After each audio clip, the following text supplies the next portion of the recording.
গোপাল একজন পরিশ্রমী কৃষক ছিলেন। তার ছোট্ট পরিবারে ছিল স্ত্রী শান্তি আর ছোট্ট মেয়ে দিয়া। তাদের জীবন ছিল খুব সাধারণ আর অভাব ছিল নিত্যসঙ্গী। প্রতিদিন সকালে গোপাল সূর্য ওঠার আগেই মাঠে যেতেন। সারাদিন কঠোর পরিশ্রম করতেন, কিন্তু ভালো ফসল ফলানো সব সময় সহজ ছিল না। কখনো অনাবৃষ্টি, কখনো অতিবৃষ্টি, আবার কখনো পোকা ফসলের ক্ষতি করত। বাড়িতে শান্তি সংসারের সব কাজ সামলাতেন।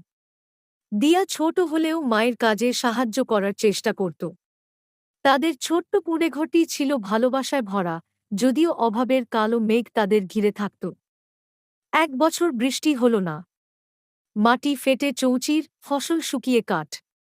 গোপালের চোখে মুখে গভীর হতাশা। কিভাবে সংসার চলবে, কি খাবে তারা? শান্তি গোপালকে সান্ত্বনা দিলেন।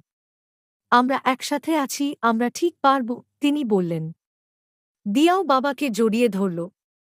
তাদের অটুট বন্ধনই ছিল তাদের সবচেয়ে বড় শক্তি। গোপাল হাল ছাড়লেন না। তিনি গ্রামের মোডলের কাছে গেলেন সাহায্যের জন্য। মোডল তাকে একটি নতুন পদ্ধতি শেখালেন, বৃষ্টির জল ধরে রাখার জন্য ছোট পুকুর খনন। গোপাল এবং শান্তি মিলে দিনরাত পরিশ্রম করে তাদের জমির এক কোণে একটি ছোট পুকুর খনন করলেন। দিয়াও তাদের সাথে ছোট কোদাল দিয়ে মাটি সরাতে সাহায্য করত। অবশেষে বৃষ্টি এলো। পুকুরটি জলে ভরে উঠল। গোপালের মুখে হাসি ফুটল। এই জল দিয়ে তিনি আবার ফসল ফলাতে পারবেন।